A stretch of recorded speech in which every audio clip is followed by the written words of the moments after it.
how are you? Good, how are you? I'm great, thank you. A hug for me and the people at home. It's so great to be with you in the Masodi space. Oh yeah, this is it. Thanks for coming. So I want to start with the girly behind Masodi. Yeah. What is your favorite element of a beauty routine? I think it's the peace that comes with a routine. I usually talk to my best friend about the importance of routine, and she's the queen of that, actually. She always say, I can't believe we've gotten to an age where now I wake up and I have to do chores and I have to have a routine just to feel good about myself. And I think for me, waking up and saying you have to wash your hair or you have to style your hair or you have to moisturize your body, it is routine, but I'm starting to take a lot of pleasure from that. I love that. And creating pleasure in those spaces is always so helpful. Yeah. I'm loving your social media and the founder behind the scenes content. And one of the things you recently mentioned was how you incorporate your working weekends as part of your beauty routines. Yeah. Why is that important to you? I think it's important because the reality of being a founder is that you might have to find yourself working a lot on weekends. And I know it doesn't sound sexy. I know it doesn't sound like beauty or wellness, right? Like what the wellness champions are always talking about, myself included. But I think the reality of it is, in the times when I have to really, put in the work and put in the hours, how do I bring an element of comfort and delight into my space? And that also even sometimes prepares me for the week. Like, for example, I'll do my wash day and also style my hair. And anyone who knows me, if I'm not braided, I've got my hair sleeked. So I'll sleek my hair on the weekend. Come Monday, I don't have to worry about, what am I going to do with my hair? So as much as it's a practical solution to making my life easy, but I also find ways, to have a bit of joy in the process because I have to make it sustainable for myself. Joy and sustainability are key. I see you have your phone in hand, so I have to ask, are you the founder who works from her phone? Are you a laptop girly, a tablet girly? What is your go-to device? I am an everything girly. So like if you go to my desk, you'll have two phones, you'll have an iPad, you'll have a MacBook, and you'll also then, if I'm at home, you'll also have an iMac. And I don't know how I do it. I don't recommend that you do this, but I can work from all 5 screens at the same time. So I'm an always on girly. It is the open tabs that one would find in a founder's head. Okay, so I also want to know, are you a coffee or a tea girly? Oh, I'm a tea girl, right? But you would not pick that up from my content on social media. And I always, admit to being a pretentious coffee drinker. I think coffee looks pretty. I wish tea looked pretty too. And when you have the latte cups, they just look so fun and so nice. So I'm drinking a lot more coffee for the socials and for the vibe, but I'm a tea girl through and through. I'm a coffee girl, so I don't mind that. We love that you're part of a coffee team for the vibes. Are you a bullet points or long paragraphs girly? Oh, I'm an ex-consultant, so I'm a bullet point through and through all my emails. You have like the dot and the dash, to the point where I even say to the team, I don't like how you did your dot dash. They can't be at the same level. The indentation matters. I'm like bullet all the way. And when it comes to meetings, are you a quick fire round or a storyteller kind of meetings? Let's get straight to the point within 5 seconds. Let's just, and also because I hate meetings, right? Because I've spent a bit of time in corporate, there were so many meetings that I thought could have either been emails, could have either been a phone call or WhatsApp text. So I don't like meetings generally. And if I do have to have a meeting, let's just fire straight to the point and get things done. Quick and easy. What is one of your favorite things about being a team leader?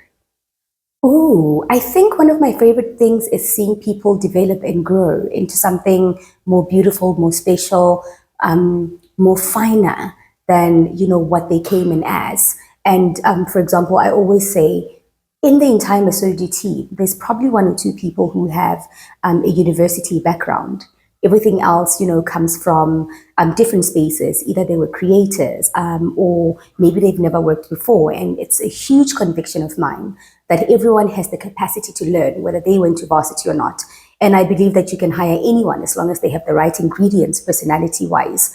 And I've seen so many people come into the business, with CVs that could easily be side-eyed or judged at first glance. And they came in and they're so incredible. And it's just so, amazing to watch them. And I always feel so warm and fuzzy about them. And I don't know if they know.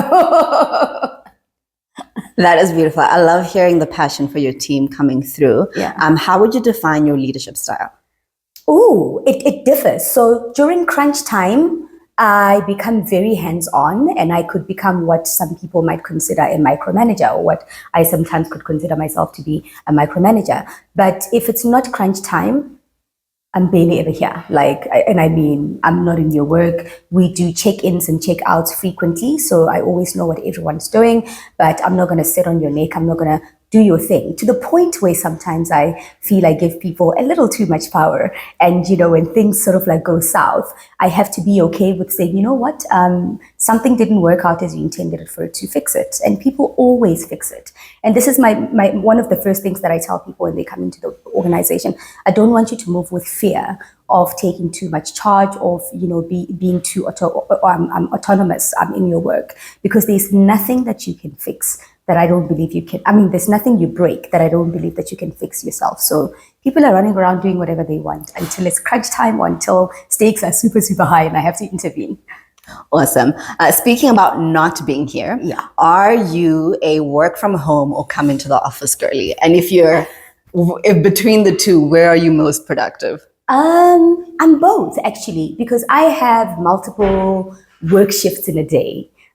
The first shift will be at home. I will always start working from home, either, in my living room, in my study, or in my bed. And then I'll come to the office, and then I'll do a second shift. And I feel like a lot of the office work is more about teamwork. So you're either problem solving with people about their work, you either unblocking the team where they need some support or help. And because of that, you don't always feel like you have the space to do your own sort of like thinking, strategic, kind of like high level work. And then once I'm done with that, there's a third sort of like shift when I go back home, where it's like, okay, now it's Liz time. And of course, it's not to say that in the office I don't always get quiet time. From time to time, I carve out spaces, but typically it's not always predictable, because someone can just come and say, hey, our gate coder broke down, and now I need to start running around talking to suppliers. So yeah. And you have carved out a very beautiful space. What is something that's very important to you around what needs to be there in your office space? Yeah. First and foremost, it's order. And I don't even mean things need to look super shiny or super glamorous. But I think my mother always had this saying for me, where she says your space is a reflection of your state of mind. And one of the things, like for example, something as tiny as an extension plug that is running across the room will drive me crazy. Because I think for me, people need to be able to recognize the small dysfunctional things, right? Even in the small ways, that can actually seep into a broader or deeper culture in the organization. If you can't fix a cup when it's cracked, where you say, either I'm fixing it or I'm throwing it away, then there's so many other things that you get used to sort of like letting slip. So I like to see an organized space. I don't want to see random things on tables. I don't want to see random things on floors, even if things are not shiny or the most glamorous things. But I just like, the space to be organized and to be tidy and to be neat. Let's talk about this beautiful brand Masodi that you have created. First of all, what does Masodi mean? Oh, so this is actually my mother's name. And they have a tradition in their clan. Actually, it's very common where I come from in Limpopo, where children are named after people who have been there before. So she was named after her aunt, her paternal aunt. It was her father's sister. And then she got to carry down the name, and other people also then are named after her, my mother, that is. So when you go to my house or to our clan, you find a whole lot of other Masodis, right? And it's a beautiful name. I think it rolls off the tongue super easy. I have a strong affection for my mother. And I've also realized that so many people have a really, really strong affection for their mothers, and just respect, right? So as much as it's my mother's name, I think it also just speaks to how generally people feel about their mothers. Love that. And what inspired you to start Masodi? I think there's a couple of things that inspired me, right? So when you think about 2016, that time, there was a huge hoo-ha around the natural hair movement. There was a huge hoo-ha around beauty and ethics, and the portrayal of Black women in particular when it came to beauty. And I think you could have gone to any retailer at the time and you wouldn't see that many products that reflected, Afro or Black ethnicity in a light that was, very reinforcing, very positive, very beautiful, very pampering, and just really special. And I wanted to create Masodi partly for that. But I think another reason also was that, I wanted to create a space where I could be free. And for me, that space could have come through Masodi, it could have come through something else, but I did not want to continue working in the way that I'd always worked, that is in the 3 organizations that I've worked in before. As much as I've learned so much and I've, enjoyed parts of that experience, there was a part of me that said, this does not feel like this is it for me. If I died having only done this, I don't think I'd be really at peace with myself. So there's a part of me that wanted to create this thing where I can just express myself and express my freedom and hopefully have other people also come to the space and feel free to. Yeah, love that. So one of the things I want to chat about are Masodi products, and you put your heart and soul into these. And I always imagine a very fun, creative design process. Yeah. So talk to us a little bit about what are some of your favorite Masodi products? Oh, my favorite products. If you know me, you know that I'm a gel girl. So the Masodi Strong and Long Hold Pro Styler Gel is my number 1 favorite product right now. And I never typically say that because I'm like, you're not supposed to have a favorite gel, but I can't hide this one. This is my favorite product. I use it for my edges and I use it to style my hair. Another product that I also really like is actually the orange body scrub. It is the last of the body scrubs to actually be discontinued for something we're going to explain at a later stage, but it's so indulgent. I also then do like products that outside of myself, I have seen really change people's lives. And I'm going to get a little emotional about that because as a brand and as someone who is sort of like the face of the brand, I interact with so many women who say, I'm coming out of pregnancy, I don't recognize myself because this is what, bodily changes I've gone through. Things like hair loss, things like hyperpigmentation, things like, blemishes and the likes. And the hairline fortifying serum and the root stimulating serum are some of those products that a lot of people have had wonderful testaments about, especially mothers and people who have gone through pregnancy. Another product set that has really been important in that aspect for the skin has been the hyperpigmentation mask and the bump and ingrown hair control serum. These are also products that I've seen a lot of people, women in particular, say, oh my gosh, thank you so much, you've changed my life. And I used to, at a certain point think, beauty is this superficial thing. And the more you talk to people, the more you start realizing beauty is a story of dignity and self-identity. And a lot of women are not asking for a lot of unrealistic kind of results. They're just saying, there's a me who I've known all my life. And I've lost through some major life experience or incident, that part of me that made me feel like I can look in the mirror and say, this is the girl I've always known. And I think through products that I created, I've been able to, help people get back to themselves. And that sometimes that's controversial is a bit unfortunate, but I also think is a reflection of how the beauty industry has been exploitative in their messaging. Sometimes people aren't looking to be lighter than they are, but they're saying, I used to be a certain tone and I've grown up like this all my life. Why am I now suddenly different? And I want to get back to myself. Sometimes people don't want finer hair or thinner hair. They're just saying, my hair is breaking or it's falling off. I just want my hair, You have people like, people who've gone through cancer and chemo treatments, where they come back and they say, do you have something for my hair? And a part of the brand story for me is you have to be responsible with what you say to people. There are people who need to go through the medical space to get the help that they need.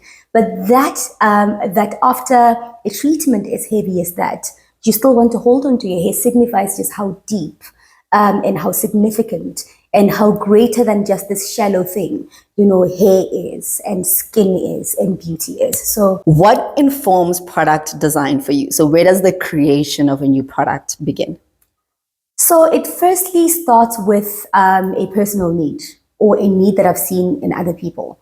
So I'll never create something that I don't think people don't need. So firstly, I'll be sitting at home and I'm like, oh my gosh, if only I could have this. That's the genesis of product development for me. And I think then from there, I think about the ingredients. That's the next natural, place that I go to. Because for me, I don't want to create a product that looks like it works. I don't want to create a product that is going to rely heavily on marketing for people to believe the hype. I want to first and foremost, in my mind, believe that if I'm going to cook in the kitchen, I'm bringing the best of ingredients. So that's the next place that I go to. And once I know what ingredients I want, then it informs, okay, what kind of format does the product need to be? If I need something that has alpha-arbutin, if I need something that's got licorice extract, if I need something that has, lemon peel extract or whatever, what possible formats do these ingredients can exist in? Does it have to be a mask? Does it have to be a serum? Does it have to be a cleanser? Does it have to be a butter? And from that, then we start the exploration of the multiple formats of products that we can come up with. And once I know then if it's a mask, it's a serum, whatever, then we go into the creative design of things. Okay, if it's a mask, then let's design it that way. If it's a serum, then let's design the packaging that way. So I guess I start really at the root of the problem, then go to, okay, what are the possible solutions for this? And then once I have solutions, then I go into what formats or variants of the solution can we design. Very technical. I'm sure someone's asking, how do you know all of this? Didn't you say you were a consultant? I was. So here's, to be fair, I started off as an engineer. I started as an engineer. So I've done my fair share of chemistry, okay? And even after doing my fair share of chemistry, I still worked in consumer goods. So I've worked for one of the big, FMCG houses. I don't want to name them, but that did also give me some appreciation of the process, and of what the FMCG industry looks like. And I think really, when you're really passionate about things, man, it's super easy to learn. It's super easy to engage. It's super easy to be curious. And I've also learned from most of the stakeholders that I've worked with in the industry ever since we started Masodi. One of the things that I think happens a lot with founders is we look at them and we go, oh, that's so easy. Yeah. What have been some of the challenges you've faced on this journey? I mean, people, and in people, myself included, right? I think an entrepreneurship journey feels more lonely, mostly because you're not running a corporate organization that relies on multiple parties to steer the ship. We're running a small team in a small space, so it very much still feels clear that I'm the captain of the ship. And because of that, then the people issues that Liz comes with in this organization and the people issues that other people come with in this organization tend to affect me directly because they all go through me. And I think it's a huge growth process to learn some of your development areas and to learn some of your weaknesses on the go, because you do get exposed in some areas. And then in other areas, you also start realizing, sheesh, I think when I started versus now, I've really grown in that aspect. So I think one of the biggest challenges really is people issues. Technical stuff, I think, are the easiest to solve. There's always an equation for something. There's always a formula for something. There's always a solution for some technical issue. But I think with people issues, that's where I feel a lot more responsibility to be careful with how I navigate issues, to ensure that I don't leave people broken or myself broken. And that's really, really hard. That is so considerate, and I love that so much. And I love to hear a founder say that, because we are constantly dealing with people. And I'm a big advocate for the fact that organizations are people.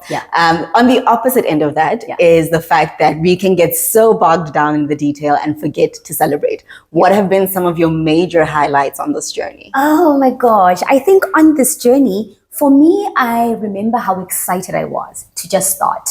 I was so proud when I saw the first round of products and they looked so dodgy, can I tell you? They looked so terrible, oh my gosh. But I remember how proud and excited I was at just the milestone, I'm going to call it that, of, oh my gosh, I started this thing. And then a year and a half later, I mean, the Clicks and Pick and Pay deal happened. And that was a big milestone. I can't not talk about that. And then, moving warehouses, expanding the team. Those were milestones that I'm really proud about. Growing our online store. Direct to consumer is so difficult because now you have to rely on your own abilities to sell and to talk to people. I'm so proud of that. I'm proud of how we've managed to grow our social media, which is one of the biggest platforms we use for marketing. As a small brand that's starting out, we don't have a budget to throw money on a billboard or to throw money on a TV ad, except for the few times where, there's interviews for Liz and people want to hear about the story. But really, market-wise, social media has been the beacon of what this brand is about and how we're telling the Masodi story out there. So that we've been able to be consistent, continue learning, to grow the platform. I'm so proud of that because we're telling the story in our own way and with our own voice. I absolutely love that. And I think what's so amazing for me is that you said you're a small brand. Yeah. And for a lot of people, I think they immediately see you on social media. They're like, oh, this is a multi-million, all of these wonderful things, which is great. Yeah.